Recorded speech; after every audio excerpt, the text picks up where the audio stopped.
So my name is Katalin Boruchansky. I'm manager of the IFUA nonprofit partner. We are working as the corporate social responsibility program of IFUA Horváth and Partners, which is a management consultancy in Hungary. And we work for the development of NGOs by providing them consultancy, for example in strategy or controlling or process management and IT issues. We also provide them training, and we try to involve them into skills-based volunteer programs. We can usually count on the help of the management consultants of IFUA Horváth and Partners, so we can provide NGOs with the most relevant and most actual management topics in Hungary. So my name is Gábor Nagy. I'm representing SIMPACT. We are a social enterprise, and our mission is to increase the positive social impact that both social purpose organizations and their supporters have in our society, which means that we are working with NGOs, we work with social enterprises, but we also work with companies, investors, social investors, fund givers, private individuals. And besides providing consultancy, our mission also includes like bridge building between the different sectors. We also work in impact measurement, strategic and business consulting. The idea came from, actually for me, like personally, it came when I was at the university, and I was thinking that all the things that we are learning is very valuable, and it's very common in the for-profit sector for companies to have consultancy to develop the way they work, to become more cost efficient and become more effective. But this is something which for the non-profit sector and for church organizations, they usually don't have the chance, or they don't have the resources to have such kind of knowledge and expertise available, and that's our mission, to make this accessible even for these organizations.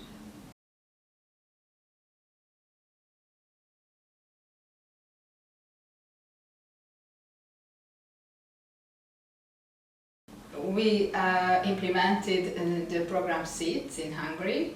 SEEDS means Social Enterprise Establishment and Development Support. And this was an incubation program. This program took 1.5 years long. This incubation program was for social enterprises. And we addressed not only NGOs but also for-profit organizations and also individuals who had such kind of social enterprise ideas or businesses, running businesses. And who were the partners of this project, which was a very good one, good and big one. So the founders were ERDF Foundation and the EU EASY program, and implementation partners were also more organizations. There was the Erste Bank Hungary, Erste Group Social Banking, there was SIMPACT and IFUA nonprofit partner as the program manager.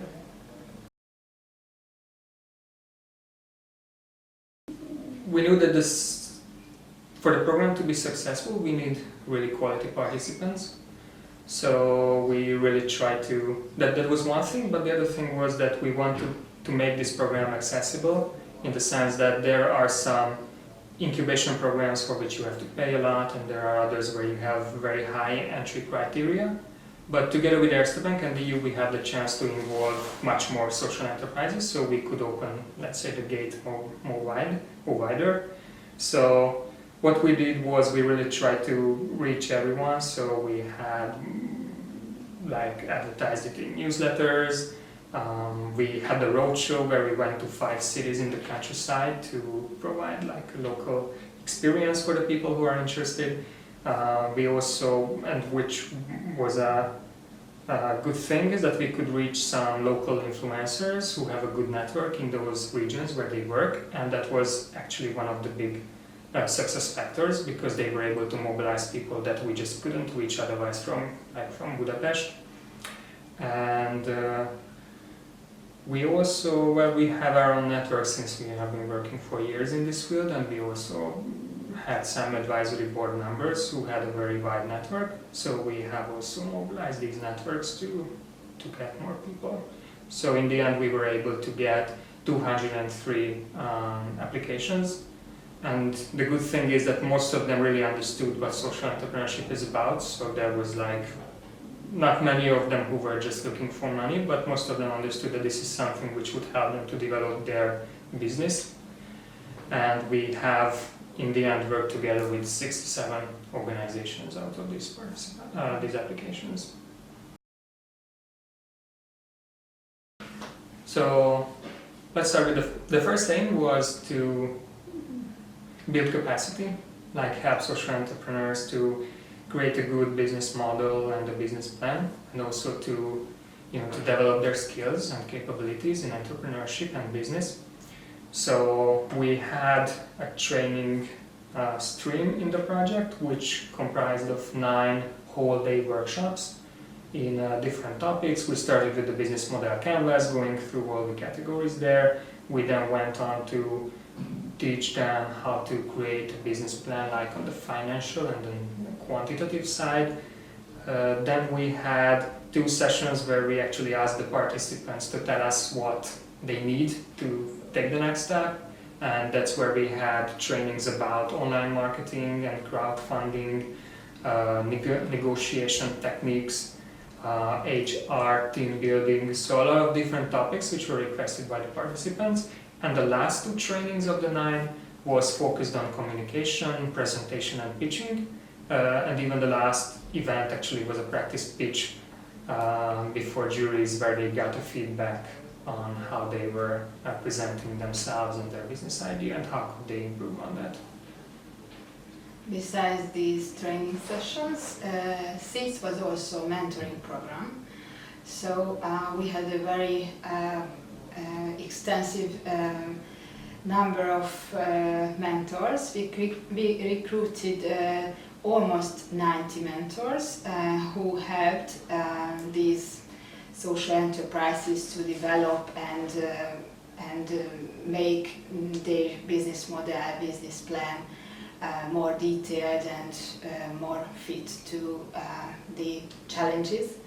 So these mentors came from different companies. Most of them came from Erste Bank Hungary and IFUA Horvat and Partners. But we also recruited many mentors through our network, professional networks. So we believe that this mentorship was a very successful and useful stream of the program for the participants. And there was a third stream that we realized in between that is very useful and important. This is the cooperation building or networking, even for among the social enterprises, among the participants, but also between social enterprises and corporate partners. So, as the foundation supported the program with a seed grant budget of 100,000 euros.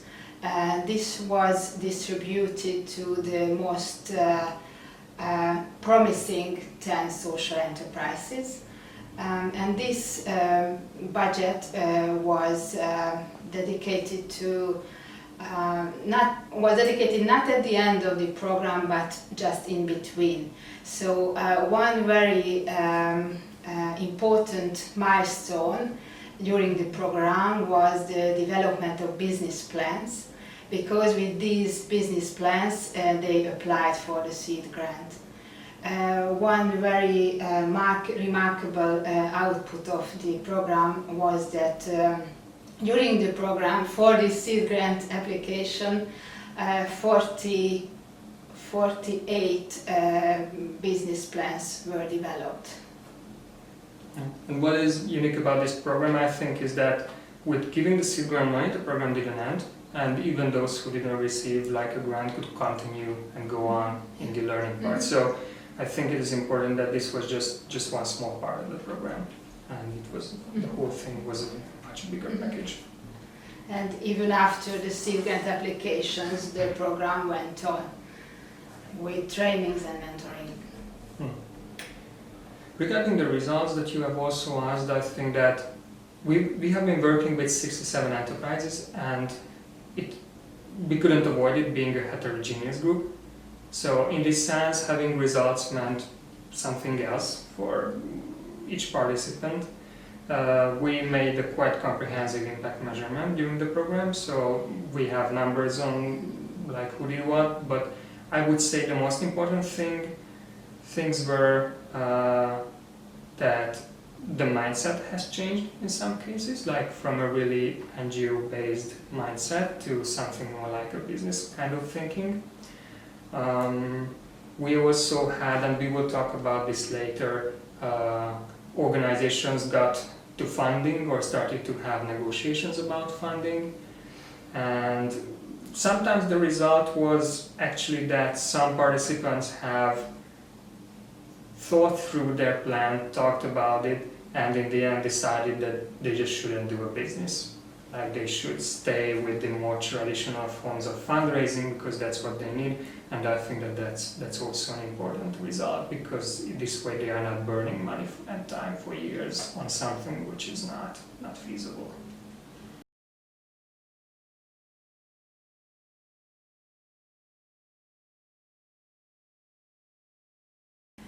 Based on the results and the experiences of the SEEDS program with numerous participants, we can say that NGOs have recognized the need of generating own resources. So one very good direction is establishing social enterprises for self-sustainability. Most of the participants of the SEEDS program came from the NGO world, and we experienced that NGOs usually lack business and management and financial skills and know-how.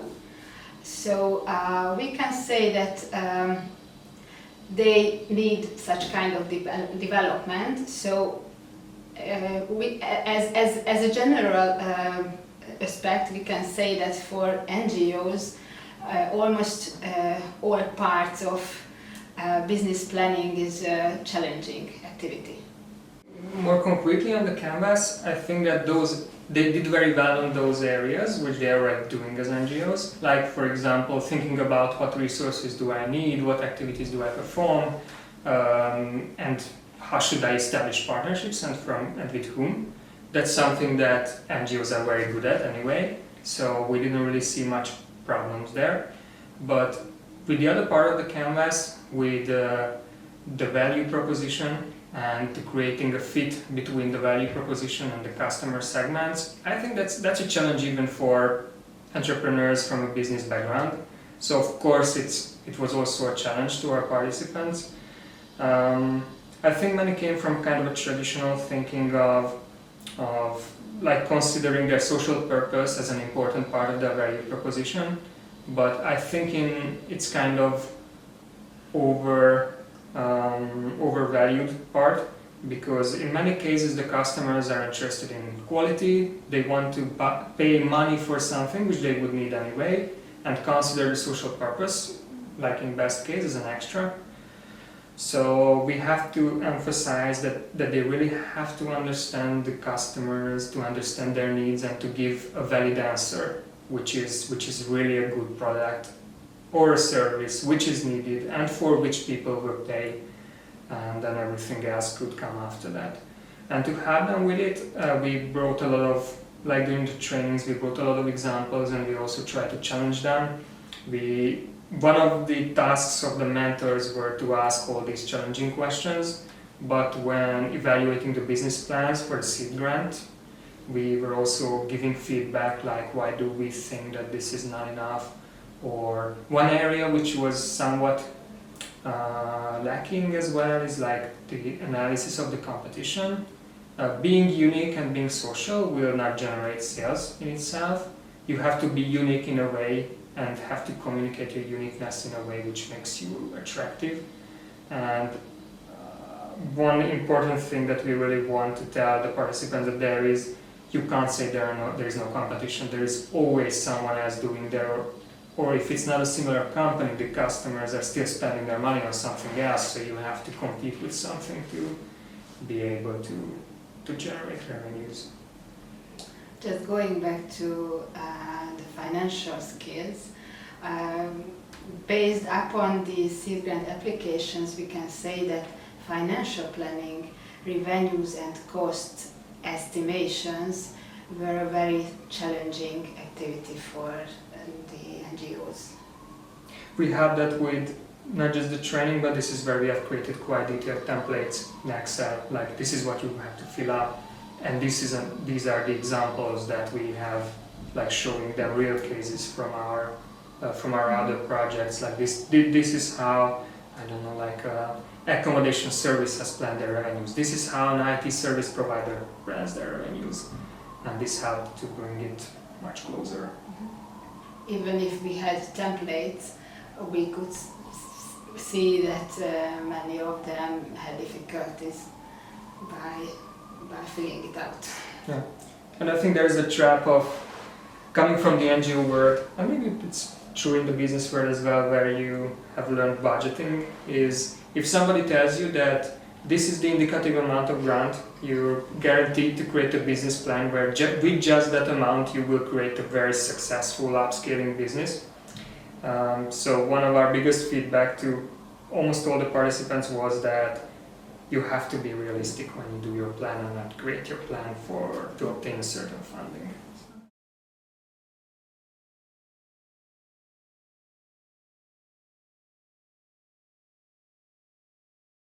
So our participants were, as I mentioned, very heterogeneous, really differing on the maturity level of their business, in their ambition on how big they want to be, in their resources and in their skills, which meant that they had a very unique pathway to finance and very different funding needs. In the end, result-wise, we were able to, around 5 or 6 of the participants now has some let's say social investor negotiation started. It's not finished, and of course these kind of negotiations take a long time and they still have to refine or sometimes even change their business model to be able to be eligible or to be attractive to these investors, but still some conversations started and the investors said that these are good ideas where they see the potential for a high return and for an upscale.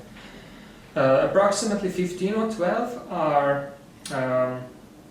probably eligible to receive a bank loan from Erste Bank, who are developing like these kind of social banking products tailored for this sector.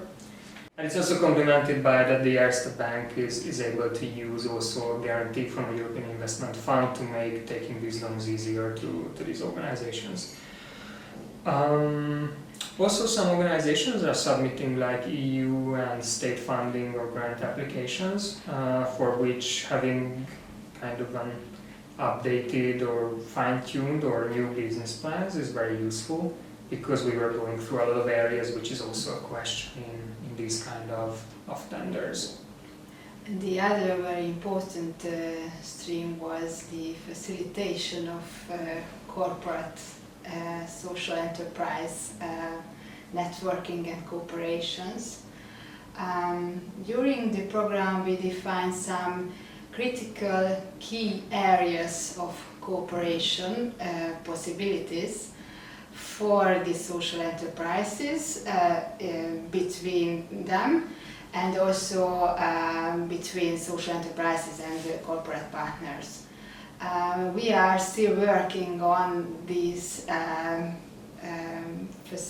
facilitation, so we, even if SEEDS program has ended, We think that this kind of activity is important and takes a long time to build up these kind of cooperations. They could be, for example, new suppliers to corporate partners in the field of trainings or company gifts, or new venues for team building activities, or even social or professional partners in social topics. They could join the activities of corporate partners. We can say that almost all of these participants can be categorized as part of some kind of cooperation topic. Because of the great number of participants, we could define internal groups for them, which they could cooperate with each other. And for the corporate partners, I would say half of them could be interesting.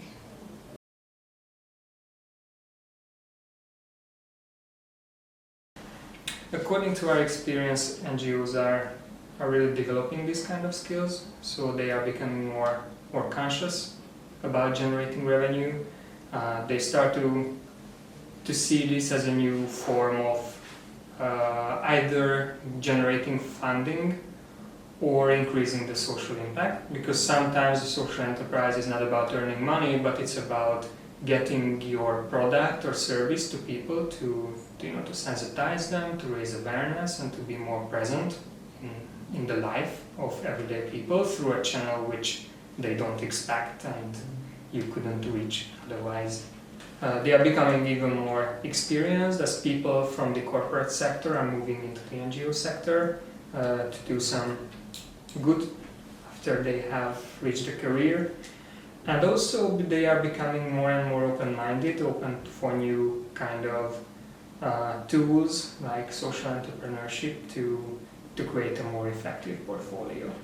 What we see as potential opportunities, one thing is cooperation with the corporate sector, and not just in the sense that being part of some CSR program, but more like as equal partners.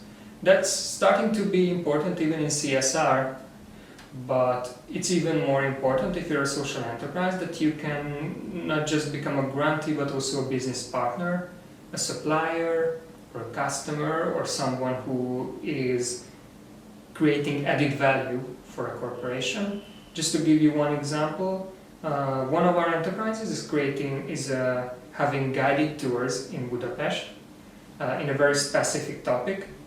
And we saw a chance to connect them to a company which is a for-profit company, which has customers who are coming to visit Hungary and they are selling like tours to them. So why not include this social enterprise in their portfolio? Because it's exotic, it's a new thing. It generates value for the company because it increases the attractiveness of their portfolio, but it's also a revenue for the social enterprise. And also, like getting talented people from companies, having, as Kata mentioned, skill-based volunteering programs is a very good way to get the knowledge and the resources from the corporate sector. The other thing is, I think that in a way we have like a white and the black zone, because we have the for-profit sector and the corporates, and we have the social enterprises. But I think that there is kind of a gray zone between them, which should be enlarged, in the sense that in seats we have seen most of the social enterprises coming from the NGO world. Like, I'm doing something good, I work with the community, so I want to do something which benefits this community. That's actually part of the reasons why many social enterprises are not ambitious to go big, because they have a community they want to support and they are not exactly interested in going to a much bigger scale. So I think part of the future is that we see more people coming not from the NGO sector but coming from the corporate world, coming from the individuals who are working in this sphere, coming from universities where students are, they are discovering this chance to create an enterprise, but at the same time to generate something, some kind of a social good. At several universities, there are already courses on social entrepreneurship, actually. And also many people who are, people are starting to be interested in doing different things in their life. So staying less, not staying till pension at a company, but doing different things. And I think that many of them can also be interested in this kind of career where you can just leverage your skills, do something which you enjoy, and at the same time create something which is good. So I think that an important aspect of the future would be to increase its gray zone where people from all the different sectors are coming in to do something which may not be the same thing as we define social enterprises right now, but which would be like good companies or good enterprises which are not just about the profit, but about not just a token social responsibility, but something real. What I would wish the social enterprises in a 5 years time period is the development of business and management skills and financial assets. Many incubation programs have been implemented in Hungary in the recent years, and I would say this could be a very good basis for this kind of development. But in the future, there will be the need for further development of such kind of activities.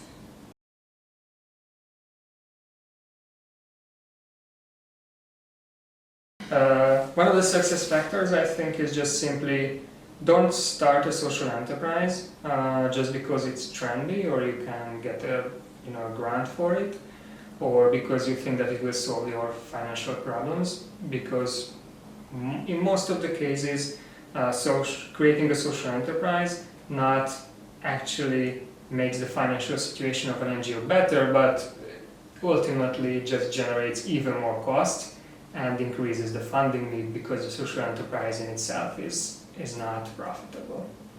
So one of the important success factors is just think through what you want to achieve, what are your real possibilities, how much can you really get the revenue, can you really become profitable, is it necessary for you to become profitable, is this your only aim with the social enterprise?